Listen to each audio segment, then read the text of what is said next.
Hi అండి, ఈరోజు KFC స్టైల్లో చికెన్ పాప్కార్న్ ట్రై చేశాను.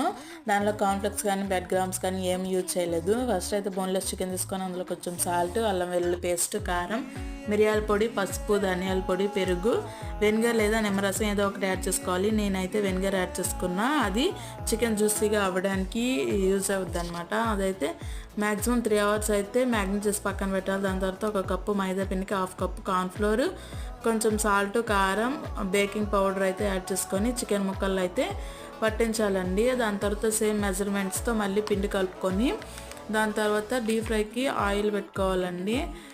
ఈ ఆయిల్ వేడెక్కేలోపు అయితే ఆ ముక్కల్ని ఆ పిండిలో కొంచెం లైట్గా అలా డిప్ చేసి డీప్ ఫ్రై చేసుకోవడం అనమాట.